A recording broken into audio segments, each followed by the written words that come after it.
Halo, selamat berjumpa kembali dengan saya di tayangan channel YouTube Abidi. Apa kabarnya buat teman-teman semua? Semoga saya doakan kalian semua diberikan kesehatan dan keselamatan oleh Allah yang Maha Kuasa. Begitupun sebaliknya, doakan saya teman-teman semua agar saya secepatnya sembuh dari penyakit psikosomatik panic attack anxiety ini. Sebelum saya berbicara lebih lanjut kepada teman-teman, tolong tonton tayangan saya ini atau video saya ini sampai habis, jangan di skip, dan juga klik loncengnya ataupun subscribe yang berwarna merah di sebelah kanan bawah teman-teman. Apa manfaatnya? Biar teman-teman bisa mendapatkan pemberitahuan-pemberitahuan secara otomatis atau bila mana saya sedang mengupload video-video terbaru. Barangkali bisa bermanfaat untuk teman-teman semua dan juga bisa buat motivasi maupun edukasi. Jadi begini teman-teman, saya sendiri sebenarnya hanya singkat saja ingin membahas, ada yang menanyakan, salah satu dari penonton setia saya di channel YouTube Abidi ini, supaya saya ingin menceritakan kembali pengalaman pribadi saya tentang overthinking. Kalau saya pribadi teman-teman, itu pengalaman pertama yang saya rasakan adalah ketakutan mendengar berita kematian. Seperti apa? Informasi dari musola, dari masjid, lewat pengeras suara bahwa ada yang meninggal dunia. Itu teman-teman, saya suatu saat pernah kejadian sedang sholat duhur. Di masjid itu juga ada yang meninggal dan memberitakan informasi di masjid itu juga teman-teman. Masya Allah, itu saya lagi sholat itu sampai tidak fokus. Di situ saya seakan-akan mau pingsan, kayak apa ya, kayak vertigo teman-teman. Terus keringat dingin langsung keluar. Itu Masya Allah luar biasa teman-teman. Pengalaman saya itu kadang-kadang ya kurang masuk akal juga, tapi ya itulah ya penderita penyakit ini gitu teman-teman. Terus yang kedua, saya takut melihat ambulan. Kalau ambulan lewat nyalain sirine itu udah, saya itu udah panik teman-teman. Yang ketiga, kalau saya di jalan itu melihat bendera kuning gitu atau rame-rame di depan, ada apalagi ngelihat peti keranda jenazah teman-teman. Itu paniknya luar biasa. Bahkan suatu saat saya pernah lagi di rumah, istri saya cerita bahwa ada salah satu artis yang meninggal dunia. Dia lupa kalau saya punya penyakit ini. Ya Allah teman-teman, itu luar biasa sensasi yang datang, penyakit sensasi fisiknya itu. Dari situ saya bertahan, saya marahin istri saya. Istri saya sampai ampun-ampunan minta maaf, lupa kalau suaminya itu sedang menderita penyakit aneh ini gitu. Nah itu teman-teman ya, pengalaman overthinking saya yang pertama adalah berita kematian. Terus yang kedua, pengalaman lucu juga teman-teman. Ini pengalaman pribadi saya. Ceritanya istri saya itu ribut dengan tetangga teman-teman. Gara-garanya apa? Gara-garanya parkir mobilnya, tetangga saya itu parkir mobil di depan garasi saya gitu teman-teman. Ya memang sih kalau untuk motor sama orang itu masih bisa keluar masuk, tapi kalau kendaraan mobil saya mau masuk ya mau keluar ya nggak bisa gitu. Wajar juga karena istri saya merasa jengkel, dia sering banget ditegur tapi dia kadang-kadang cuek gitu.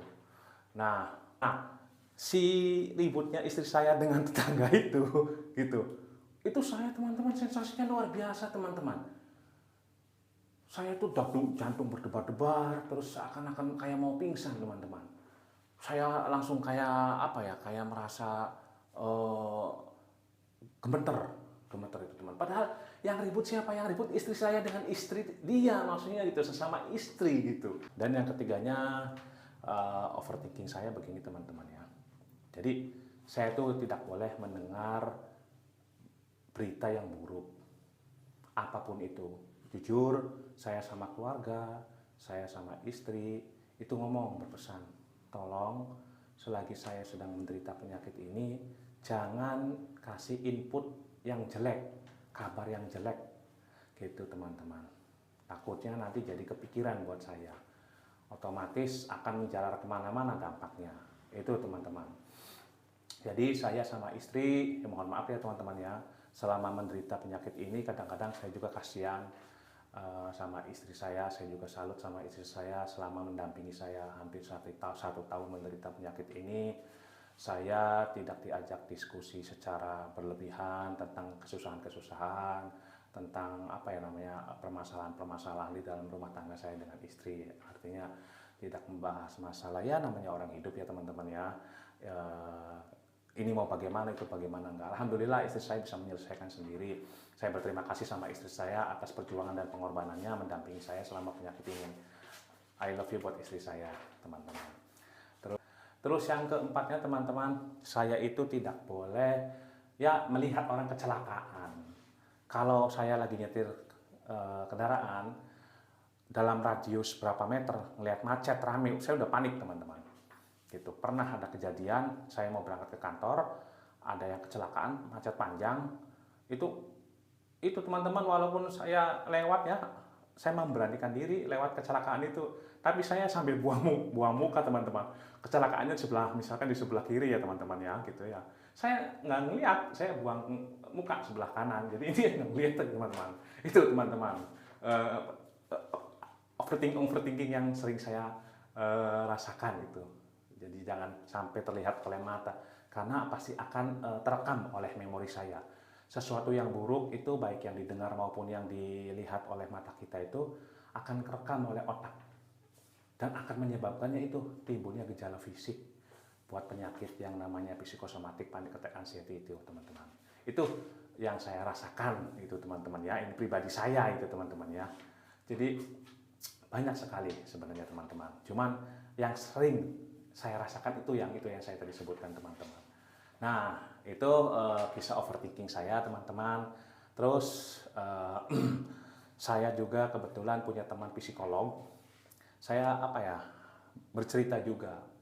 Jadi gini teman-teman, ada kata teman saya itu yang namanya ilmu stoikisme.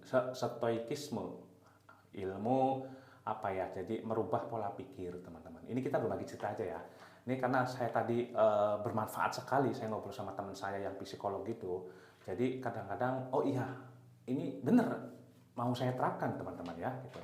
Jadi begini teman-teman, saya catat ini ya dari obrolan saya dengan teman saya itu, dengan sahabat saya seorang psikolog itu. Jadi begini, untuk merubah pola pikir negatif supaya bisa positif gitu teman-teman. Ini namanya orang usaha teman-teman ya. Mungkin tergantung dari pribadi masing-masing. Tapi ini saya sendiri mendapatkan ilmu tambahan dari teman saya, seorang psikolog. Saya hanya ingin berbagi gitu. Mangga untuk teman-teman semua mau mengikuti seperti saya, mangga barangkali bermanfaat. Kalaupun misalkan tidak cocok pun nggak ada masalah. Ini saya lagi menceritakan pribadi saya teman-teman. Saya tulis teman-teman catat biar nggak lupa. Jadi yang pertama gini teman-teman ya. Kita itu, kata teman saya itu yang seorang psikolog itu harus belajar fokus terhadap kendali pola pikir positif alias tidak overthinking dengan metode stoikisme. Gitu. Jadi ada beberapa hal di sini, ada 6 hal teman-teman. Yang pertama di sini teman saya bilang itu intinya belajar menguasai diri kita. Gitu. Maksudnya apa teman-teman? Dalam setiap kondisi fokusnya itu terhadap kendalikan dalam setiap kondisi fokusnya terhadap apa yang bisa kita kendalikan, tetapi bukan apa yang akan atau mau kita kendalikan. Intinya kita menerima bahwa oke, ini yang bisa aku rubah dan ini yang tidak bisa aku rubah. Artinya memilah dan memilih teman-teman. Seperti itu.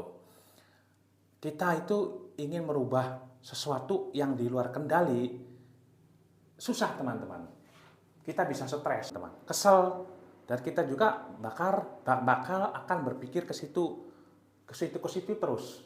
Artinya kita itu akan berada di satu masalah itu saja tanpa memikirkan masalah yang lainnya. Akhirnya apa? Persoalan yang lainnya itu tidak terpecahkan ataupun tidak diproses oleh diri kita teman-teman. Jadi kita memikirkan sesuatu hal yang sudah jelas, tapi kita pikirkan terus. Nah, yang lain tidak kita kerjakan.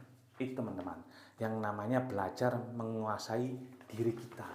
Itu kata teman saya seorang psikolog gitu. Jadi energi kita itu habis terkuras untuk mengurusi satu masalah saja teman-teman. Sedangkan kita hidup itu masalah banyak. Kita fokusnya, misalkan kita sedang putus cinta, teman-teman. Kita dipikirkan itu aja. Kenapa ya? Dia kok nolak cintanya saya? Itu aja, teman-teman. Tidak belajar, kita berusaha untuk, oh ya udah, saya ikhlas. Mungkin ini sudah kontraknya, saya ditolak, ya sudah, kita maju move on ke depan. Kita cari lagi pacar yang lain ataupun pengganti yang lain. Seperti itu, teman-teman. Langkah pertama. Terus langkah kedua, belajar menerima dengan ikhlas tentang yaitu tadi penolakan gitu, teman-teman. Nah, karena penolakan memang itu kadang-kadang menyakitkan, sangat menyakitkan, teman-teman, buat kita ya gitu. Nah, di situ kita harus sadar diri gitu bahwa tidak semua orang akan menerima diri kita gitu. Karena apa? Manusia ini banyak di dunia, teman-teman. Tidak semuanya. Taruhlah saya dalam satu keluarga aja, saya misalkan 10 bersaudara. Belum tentu kakak-kakak saya, adik-adik saya semuanya akan menyukai saya, teman-teman. Ada saja yang tidak suka terhadap diri saya. Itu walaupun saudara sendiri, teman-teman. Apalagi ini orang lain yang jumlahnya bisa ribuan bahkan jutaan orang. Mereka harus istilahnya apa ya? Menerima tentang argumen kita, tentang saran kita. Ya, tidak semuanya bisa itu, teman-teman. Nah, kita harus sadar diri bahwa oh iya, ya kalau mereka suka ya oke. Alhamdulillah, kalau nggak suka ya sudah, kita jangan pikirkan. Tinggal kita begini saja, teman-teman. Apa maunya dia gitu. Ya kita ikutin, kita robah gitu, teman-teman. Jadi bukan kita merubah dianya, tapi kita yang dirubah. Biar kita itu bisa diterima oleh mereka semua gitu. Itu pola pikirnya dirubah, teman-teman. Terus yang ketiganya itu, teman-teman, ya itu tadi, merubah persepsi. Merubah persepsi itu contohnya di saat kita mendapatkan penolakan, kita ya itu tadi menyalahkan mereka gitu. Bukannya kita memperbaiki diri sendiri, tapi menyalahkan mereka. Contohnya apa ya, itu tadi, saya menyatakan cinta sama ceweknya menolak diri saya gitu. Malah saya maki-maki dia. Bukannya kita merubah diri, kenapa cewek itu nggak suka sama saya? Apa karena saya mungkin penampilannya jelek? Apa saya itu karena mungkin bukan orang borju? Nah, jadi malah menyalahkannya dia. Bukan kita berusaha kita belajar diri sendiri untuk merubah diri kita gitu, teman-teman. Biar dia itu suka ke kita. Gitu. Itu rata-ratanya seperti itu pola pikir manusia, teman-teman ya. Gitu. Terus yang keempat, mencintai takdir. Nah, maksudnya apa, teman-teman? Ini yang fatal yang saya rasakan. Artinya begini, bila mana kita ditinggal mati, ini contoh ya, bila mana kita ditinggal mati sama orang yang kita cintai. Nah, teman-teman, kita itu harus berusaha belajar menerima bahwa ini adalah takdir. Dan hal ini semuanya juga merasakan, bukan kita saja gitu. Orang lain juga bisa merasakan, bukan kita saja yang mengalami musibah ini ataupun takdir ini. Kita berusaha di situ, teman-teman, menerima takdir. Kita ditakdirkan, mohon maaf, teman-teman, menjadi orang susah. Ya kita belajar ikhlas. Ya, ini takdir dari Tuhan, sudah ketetapan ya, saya dilahirkan bukan dari konglomerat gitu, dari orang susah gitu. Tapi jangan disesali kita karena dilahirkan dari orang susah. Tapi justru kita ya itu, teman-teman, merubah mindset. Bagaimana caranya biar saya itu bisa menjadi orang senang gitu. Dengan cara apa ya? Bekerja keras. Itu, teman-teman, namanya menerima takdir seperti itu dengan ikhlas. Kadang-kadang kalau kita kan sama ya, saya juga nggak munafik. Kalau ditinggal meninggal atau mati sama orang yang saya cintai, itu benar-benar tertekan sekali, teman-teman. Gitu, benar gitu. Tapi disitulah kita berusaha belajar untuk menerima ikhlas takdir tersebut. Karena itu sudah ketetapan dari Allah. Bukan kita sendiri. Semua manusia juga mengalami hal itu, teman-teman. Nah, itu contohnya, belajar untuk selalu berpikir tenang, positif, tidak overthinking ya, teman-teman. Terus yang kelimanya yaitu meningkatkan rasa syukur kita, teman-teman. Hanya punya sepeda saja gitu ya, teman-temannya. Kita ngeluh, aduh, saya kok hidup cuma punya sepeda saja, motor nggak punya, mobil nggak punya gitu, teman-teman. Artinya apa? Kita kan pola pikirannya melihatnya ke atas ya, teman-teman ya. Kita itu nggak bersyukur. Alhamdulillah kalau saya masih punya kendaraan yang namanya sepeda gitu. Kita jangan iri mereka yang punya kendaraan sepeda motor maupun mobil gitu. Kita jangan melihatnya ke atas, teman-teman. Kalau kita melihat ke atas, kita akan tertekan. Benar, teman-teman. Kita akan stres dibuat oleh pikiran kita sendiri. Nah, di situ kita belajar melihat, menerima keadaan. Lihatlah, alhamdulillah saya sudah punya sepeda. Saya kalau melihat ke bawah, mereka semua ada yang nggak punya sepeda. Mereka kerja jalan kaki, bahkan mereka di kampung-kampung pedalaman sampai berkilo-kilometer jalan kaki tersebut, teman-teman. Nah, di situ kita itu intinya apa? Yaitu belajar bersyukur terhadap keadaan yang sedang kita jalani, itu teman-teman. Dan yang terakhir yaitu adalah semuanya itu hanya sementara. Artinya begini, kita berpikir bahwa harta yang kita miliki itu hanya titipan sementara dari Allah yang Maha Kuasa, itu teman-teman. Jadi maksud saya, bila mana suatu saat kita sedang jatuh, itu kita tidak kaget, teman-teman ya, tidak kaget, tidak stres, tidak depresi. Memang susah, tapi ya memang seperti itu, teman-teman.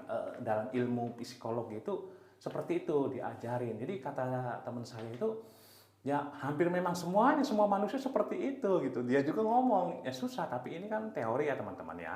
Ya makanya barangkali ke teman-teman bisa menggunakan teori ini, dipraktekkan, maka enggak juga enggak ada masalah. Saya juga ingin berusaha, namanya saya pengen cepat sembuh, saya ingin berusaha apapun yang dikasih saran oleh orang lain itu teman-teman. Yaitu yang terakhir tadi bilangnya, menerima semuanya hanya titipan sementara gitu. Jadi kita jangan merasa sombong, kita jangan merasa takabur bahwa saya sudah punya semuanya. Jangan, teman-teman. Karena di saat kita sedang jatuh, kita nanti di situ akan merasa sangat stres berat, akan merasa depresi, bahkan bisa, mohon maaf teman-teman ya, bisa bunuh diri, maupun bisa jadi ya kita itu teman-teman, bisa gila. Karena apa? Kita tidak menerima kenyataan yang diterima oleh Tuhan. Gitu.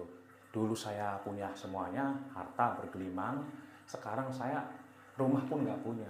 Nah itu teman-teman, timbulnya orang stres, orang gila, orang yang meninggal mendadak itu karena di situ teman-teman.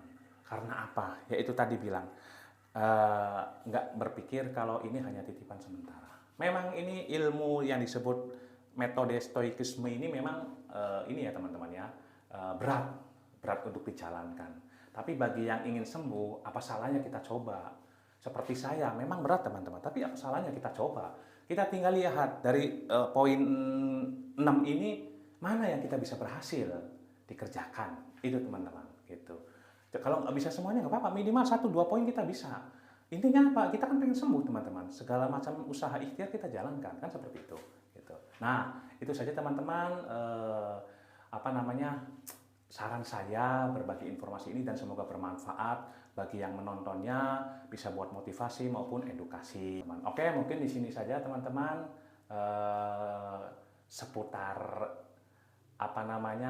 berbagi cerita pengalaman saya selama menderita penyakit ini dan sedikit tips bagi kalian sama yang sedang menderita penyakit psikosomatik panic attack anxiety ini. Oke, itu saja teman-teman. Sampai bertemu lagi di lain kesempatan. Assalamualaikum warahmatullahi wabarakatuh.